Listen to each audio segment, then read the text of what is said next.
Hi, it's Congresswoman Jan Schakowsky, and I'm back with my plans and pans. I had a wonderful Mother's Day. My husband Bob and I, along with 9 other people, went to the Chicago Botanic Gardens. What a fabulous place that is. Acres and acres of incredible flowers and foliage. It's just such a beautiful place to wander around. So we spent about 2.5 hours there, enjoyed ourselves immensely. But back to the sad news about gun violence. You know, every single day it seems as if there is yet another mass shooting that we see. And of course, what we call kind of the everyday shootings because of the accessibility to guns. But you know that last week there was a neo-Nazi in Dallas, Texas, in a shopping center who killed 8 people and wounded another 7. I mean, really, it's hard to even keep up. It seems as if anywhere, anytime, something like this could happen. And unfortunately, unless we do something about the availability of guns, we do something about getting rid of the mass shootings, then we are going to continue to see what is uniquely the United States of America in this carnage. So we are, as members, I'm a member of the caucus to end gun violence in the House of Representatives. We have divided up the names of some of our Republican colleagues to go and talk to them to see if there is anything at all that they could agree to. Most Americans, almost all Americans, agree that there should be universal background checks. We want to ask our Republican colleagues, what about a ban on assault weapons? I know that the president made another request that we make that move to stop these mass shootings. Is there something that we can get you to agree to? So we're not giving up, and neither are all the advocates, and neither are most Americans who are demanding a change and stopping this carnage. So this last week, I participated in the strangest hearing in the budget committee, in any committee, that I have ever experienced. The name, the official name, remember the Republicans are now in charge, was called Exposing the Woke, Wasteful, and Bloated Bureaucracy. Woke. Keep that word in mind. This is what they say is the danger to America. And one of the Republican witnesses was a former legislative director for Lauren Boebert of Colorado, one of the most extreme members of the Republican caucus. And she said, I want to quote to you because it was just astonishing. She said, the woke enterprise is in fact a cultural revolution bent on destroying America.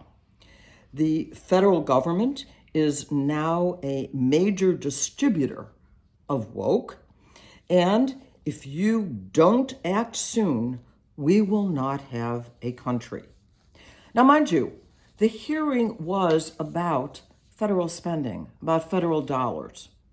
And this, throughout 5 minutes of testimony, was what she was talking about, that we have to fear that this country is going under because of woke.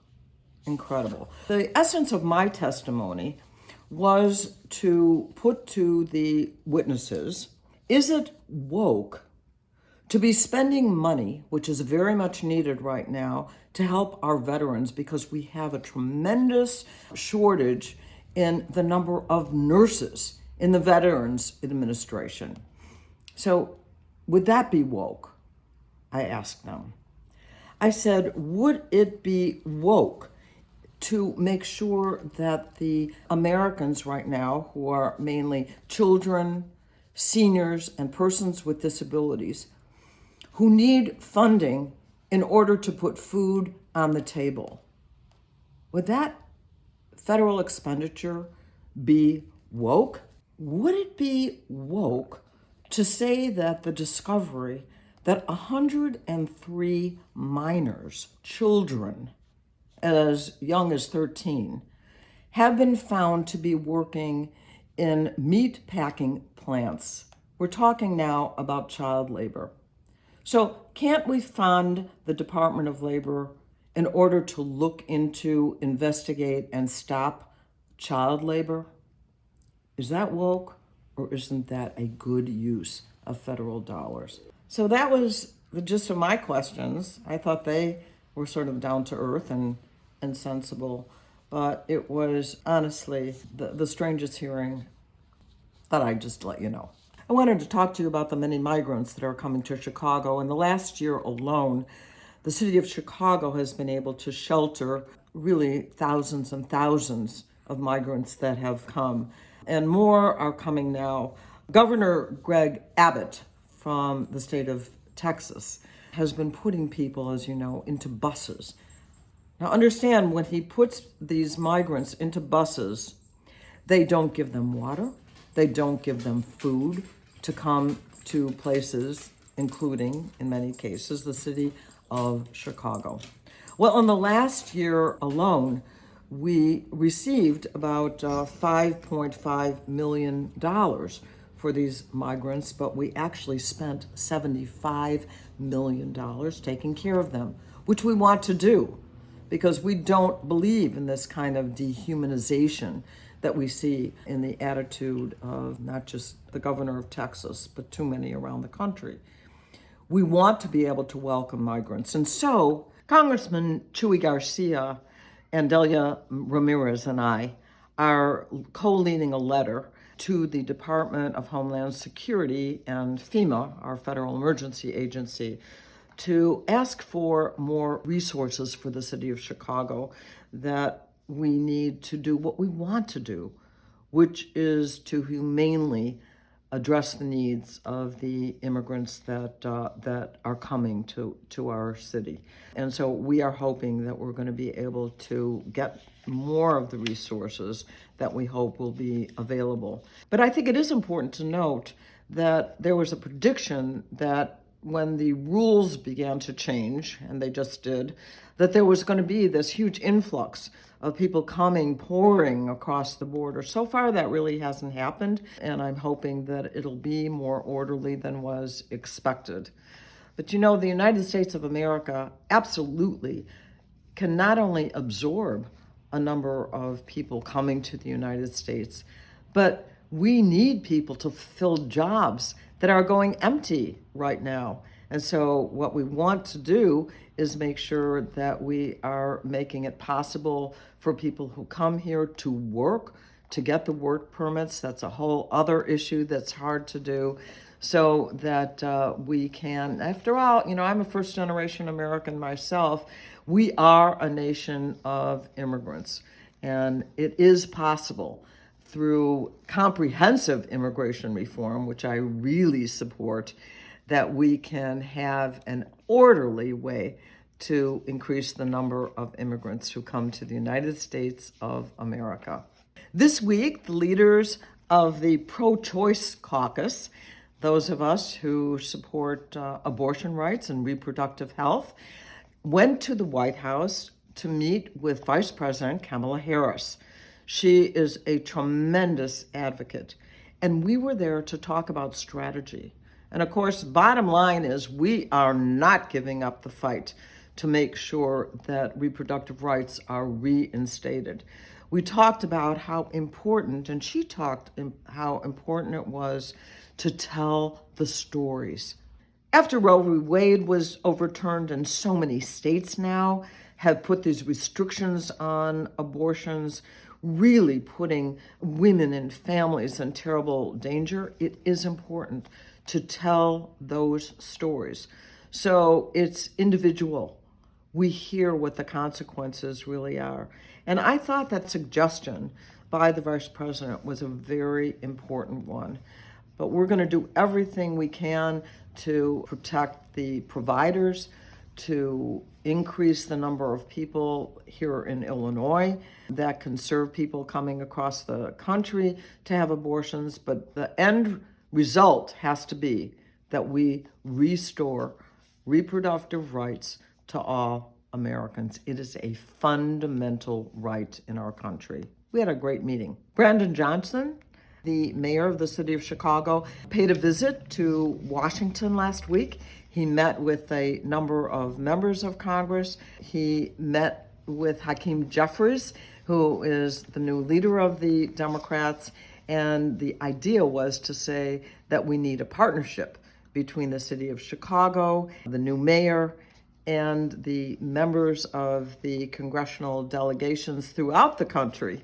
So I was happy to greet him there in Washington. Also, this last week, I had a wonderful meet and greet in Algonquin, Illinois, where the mayor there invited me to come to have numbers of people, our new constituents that are in my district now. The 9th Congressional District includes at least a part of Algonquin, Illinois. Takes a while to get out there, but I was sure happy to meet the 50 people who showed up, the new constituents. And I had one message for them. With me were all of my district staff that came along, and I wanted them to know I will never ask you your political party. All I want you to know is that we are here to help you. So all of my wonderful staff introduced themselves and talked about the kinds of things that they can look to us to help. When it comes to the federal government, it could be Medicare, Social Security, veterans benefits. It could be the IRS. It could be getting a passport. It could be making sure that we help in immigration issues. So it's a broad range of topics. I have told you modestly that I think that we have the best constituent service in the country, but I want to especially get that through to the new constituents. Now, we, in order to be able to reach them, are offering things like office hours at libraries or at the city halls, regular times when we will have our staff out there to personally meet people, hear their concerns, answer their problems, and also get suggestions from the new constituents. That's true of anyone in the 9th Congressional District. We are at your service. And finally, I want to tell you about artistic discovery. Any high school student that wants to participate, and this time we had 24 high school students participate, their work of art will be displayed, and it has been for many years now, in the Skokie Library, and it's presented so beautifully. It looks like an art show opening. And then we have a celebration. And this year, for the first time, we were able to not only show the work of art on a screen for the students, the parents, and the teachers. And then I invited the students to come up and give us a brief introduction themselves to the work of art. I wasn't sure if they'd want to take the microphone and describe it themselves, but it was amazing. The reasons that they chose that particular art form, the reason that they wanted to make this particular point in that work of art, it was just fabulous. So every year, one student is chosen as the winner and is able to go to Washington and have that piece of artwork displayed for 1 year in the tunnel that connects one of the office buildings with the Capitol of the United States. I love to go past it and see all of the artwork displayed. And this year, we had one student, her name is Ava, from Niles North, has been chosen. And she will be able to come, all expenses paid for herself, and one person, one adult accompanying her to go to Washington. And then there will be a celebration of all the winners that come from around the country. And I will be able to take them to lunch in the dining room in the Capitol of the United States. So it's a great opportunity, not just for the one student, I think, but from all of them to be recognized for their work. And there has been lots of research done that shows that students that are involved in the arts actually do better academically, develop a certain amount of self-confidence, and let's face it, there are a number of students that it is really the key to their learning to go through the arts. And so one of the things that I'm involved in is the Arts Caucus in the House of Representatives. It's a bipartisan caucus to support funding of arts education. Sometimes there's a view that that isn't really a worthwhile expenditure. And I believe that if we put money into the arts, that we will get the benefit of having better students and a better country. So Artistic Discovery is a wonderful program, and I'm just proud to be able to be part of it. Well, that's it for me this week, and I will see you next week for my plans and pans. Thanks for watching. Thank you for watching my video. Make sure you subscribe to my YouTube channel and follow me on Instagram, Twitter, and Facebook, where my handle is @Jan Schakowsky.